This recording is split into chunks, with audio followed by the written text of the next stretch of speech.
বিশ্বনবী কাঁদতে কাঁদতে মাথা তুলবেন, বলবেন আল্লাহ, দুনিয়াতে সব নবীরা স্পেশাল দোয়া করেছে, আমি করি নাই, এবার আমি আমার স্পেশাল দোয়াটা করতে চাই, আপনি কবুল করবেন কিনা বলেন। আল্লাহ বলবেন, নবী কি আপনার দোয়া বলেন? বিশ্বনবী বলবেন, আমার একটা উম্মত যার অন্তরের মধ্যে যাররা পরিমাণ ঈমান আছে, একবার আপনারে আল্লাহ বলে ডেকেছে, একবার আমি বিশ্বনবীর উপর দুরূদ পড়েছে, একবার শাহাদাতের বাণী আমার যে গুনাহগার উম্মত দুনিয়ার বুকে থেকে ঘোষণা দিয়েছে, ওই একটা উম্মত যদি জান্নাতে ঢুকতে না পারে, আপনি আমারে জান্নাতে ঢুকাতে পারবেন না। আল্লাহ বলবেন, সাল তুতা, সাল সাল তুতা, ওয়াশফা তুশাফা, শাফাত করেন নবী করেন, যার জন্য দোয়া করবেন আমি কবুল করে নেব।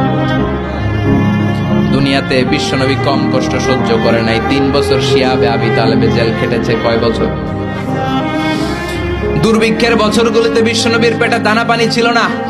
কলিজার টুকরা হাসান হুসাইন কই মাছের মতো ছটফট করেছে, জামিনে ক্ষুধার জ্বালায় বেহুশ হয়েছিল। বিশ্বনবী যদি ওই স্পেশাল দোয়াটা করতেন, জান্নাত থেকে খাবারের বস্তা পাঠিয়ে দিত কে? ওই দোয়া করছিলেন? জেলখানায় আল্লাহরে বলছিলেন, আল্লাহ স্পেশাল দোয়া করলাম, জেল থেকে মুক্ত করে দেন, করছিলেন?